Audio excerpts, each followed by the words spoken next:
বঙ্গ বিজেপিতে গোষ্ঠীদ্বন্দ্বের ছায়া, রাজ্য নেতৃত্বের বিরুদ্ধে ক্ষোভ প্রকাশ রুদ্রনীল ঘোষের। সদস্যতার জন্য অন্য কাজে কম মন দেব, রাস্তায় বেরোবো না, সেটা বাঞ্ছনীয় নয়। ভোট লুঠের বিষয়ে কেন্দ্রীয় নেতাদের জানাতে হবে। কেন্দ্রীয় নেতাদের বাংলার কথা বোঝানোর সমস্যা হচ্ছে, দলের মধ্যে মেধার তারতম্য আছে। কিছু ভীতু মানুষ লড়াই করতে ভয় পান, সেখান থেকে নির্ভয় হাতে দায়িত্ব দেওয়া হোক, কেন্দ্রীয় নেতৃত্বের উদ্দেশ্যে বার্তা রুদ্রনীল ঘোষের। আন্দোলনকে সমাজকে বুঝে সিদ্ধান্ত নিতে হবে। যেহেতু সাংগঠনিক দল, তো তাই প্রত্যেকেরই কথা বলবার এখতিয়ার আলাদা আলাদা করে সীমারেখা টানা রয়েছে। এটা বরাবরই চলে, এটা এই নিয়মেতেই চলে। কিন্তু তার জন্য আমি অন্যদিকের আন্দোলনের ক্ষেত্রে কম নজর দেব। আজকে বাংলাদেশ থেকে শুরু করে আমাদের রাজ্যের অন্যান্য দুর্নীতি থেকে শুরু করে আমি রাস্তায় বেরোবো না, এমনটা হওয়াটা তো পরিষ্কার বাঞ্ছনীয় নয় যে আমি অন্য কারণে ব্যস্ত হয়ে রয়েছি, তা নয়। সদস্যতা নিয়ে ডেফিনেটলি বাড়তি আবেগ থাকতেই পারে, কিন্তু সেটা তো আলাদা একটা প্রসেস।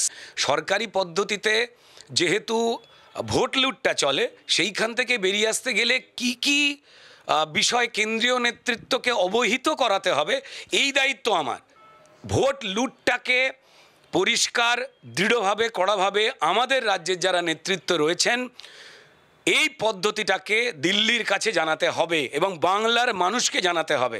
প্রচুর দায়িত্বশীল আমাদের নেতৃত্ব পাঠানো হয়, অবজারভার পাঠানো হয়।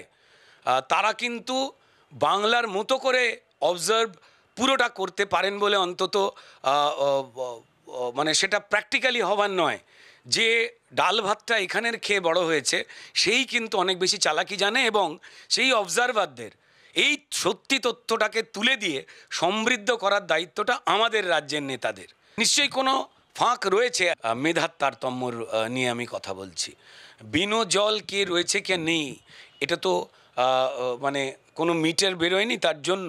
তবে কিছু ভীতু মানুষ লড়াই করতে ভয় পান, সত্যি কথা বলতে ভয় পান, সেইখান থেকেই কড়া হাতে তাদের দায়িত্ব দিয়ে দেওয়া যে যারা মুখ খুলে কোনো কিছু বলতে ভয় পান না, নিজের পরিবারের থেকেও পশ্চিমবঙ্গকে একটা বড় পরিবার দেখে সেই পরিবারকে বাঁচাতে, বলিদান দিতেও যাদের কুণ্ঠাবোধ নেই, তাদেরকেই সামনে এগিয়ে আনবার জন্য আমাদের রাজ্য স্তরের নেতাদের দিল্লিকে আরও বেশি করে চিহ্নিত করাতে হবে। জেলাভিত্তিক নেতৃত্ব তৈরি করবার ক্ষেত্রে আমাদের এখানে জেলার পলিটিক্যাল স্টার বা পলিটিক্যাল জেলার নেতা তৈরি করবার ক্ষেত্রে একটা দুর্বলতা তো রয়েছেই, যেটা কিন্তু ঠিক নয়। বেশ কিছু দুর্বলতা, ক্ষোভের কথা ব্যক্ত করলেন রুদ্রনীল ঘোষ। আর এর পাল্টা তৃণমূলের ঠিক কি বক্তব্য, তৃণমূলের রাজ্য সাধারণ সম্পাদক কুণাল ঘোষের প্রতিক্রিয়া শোনাবো এবং একই সঙ্গে রাজ্য বিজেপির মুখপাত্র তথা রাজ্যসভার সাংসদ সৌমিক ভট্টাচার্যের প্রতিক্রিয়াও শুনব। তাদের আরো ক্রাইটেরিয়া থাকা উচিত, নির্ভয় টানা 5 বছর যারা এক দলে রাজনীতি করবে। মানে এই ধরনের বিজেপির যে এই যে বিভিন্ন কন্ডিশন, বিজেপি খুঁজে পাচ্ছে না, বিজেপি সদস্য খুঁজে পাচ্ছে না, একজন এক রকম বলছেন। দিল্লির নেতারা এসে একটু বকে দিচ্ছেন, কি হলো 1 কোটি বলা হয়েছে, 1 লাখ হয়েছে, কোথায় সদস্য? পাচ্ছে না। কেউ বিয়ে বাড়িতে গিয়ে নতুন বর বউকে বলছে একটা মিসড কল দিন না, আপনি তাহলে সদস্য হয়ে যাবেন। আবার কেউ বলছেন যে যাদের নির্ভয় হতে হবে, অমুক হতে হবে, তমুক হতে হবে। আমার মনে হয় ওটাকে তার সঙ্গে একটু যোগ করে দেওয়া ভালো, যে একদম নির্ভয়ে টানা 5 বছর বা 6 বছর একই দল করেছে, এইরকম একটা রেকর্ড রাখলে মনে হয় তাতে আরও কমে যাবে। আমি জানি না রুদ্রনীল কি বলেছে। এই মুহূর্তে আমরা সদস্যতা অভিযান নিয়ে ব্যস্ত, আমিও সেই কাজে আছি।